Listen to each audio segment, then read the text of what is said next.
Hello, my name is Tessa Benson from the Center for African Management and Markets. And today I'm joined in the studio by Neville Mandimika, the Sub-Saharan African economist from the Rand Merchant Bank. Hello, Neville. Hi, thanks for having me. In terms of measuring African currencies, similar to the Economist's Big Mac Index, Yes. RMB has got a milk index.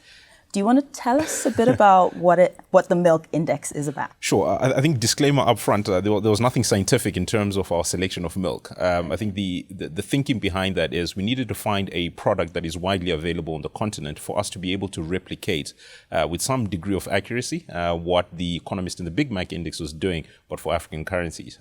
What we noticed, though, is that we don't have a lot of McDonald's shops across the continent. So it makes it very difficult to actually do relative comparisons across African markets if you only have one or two, across the continent. So we thought, let's find a product that is, common across the continent so that we'll be able to get a sense of where African currencies are trading relative to where they should be.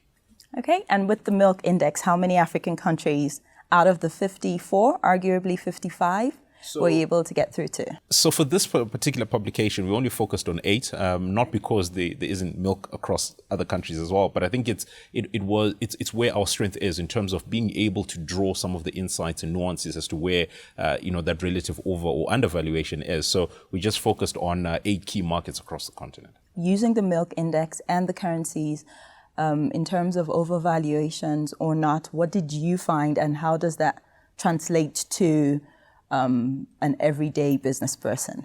So what we notice is something that is quite intuitive in the sense that a lot of African currencies are overvalued by significant amounts. And over the last 5 years, what we actually notice is that overvaluation is actually increased over time. And that is a bit problematic for businesses, say South African corporates that are looking to expand onto the rest of the continent. And the reason why I say that is because when you notice that a currency is trading stronger than what it should be, it almost opens up the opportunity for massive currency devaluations when the sort of dynamics or macroeconomic imbalances are exposed. So if we look back, say, in 2016, when oil prices were significantly depressed, currencies such as the Nigerian Naira appear to be extremely overvalued because what the central bank was doing there was try and control where the currency is trading in order to avoid the inflationary ramifications. So in that particular instance, we saw that, there was an extreme overvaluation. And for most of the currencies, that is actually persisted.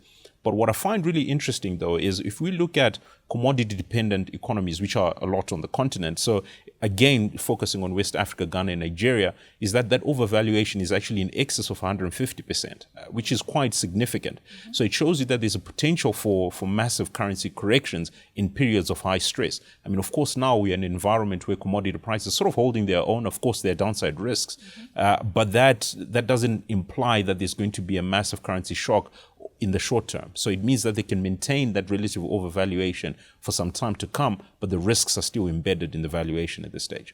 So in terms of in the long term, is it handy for us to think about a way to measure African currencies separately, or is it as an economist, what would you recommend in that sense in the long term for African currencies and investors? So I would say that there are many ways of skinning a cat. So what we did here with the milk index is obviously a tongue-in-cheek approach to that. Mm-hmm. But I think the principle still remains that investors, particularly moving on to the rest of the continent where, the currency is not as freely traded like the Rand, for example, that there are significant currency risks that are embedded. So things such as hedging or being extremely mindful of how you can actually manage your currency exposure and currency risk become a very, very critical component for African corporates and even institutional investors that are pushing onto the rest of the continent, because that can easily wipe away your returns or significantly change your business proposition going forward. All right, very handy information. Thank you very much for joining us, Neville.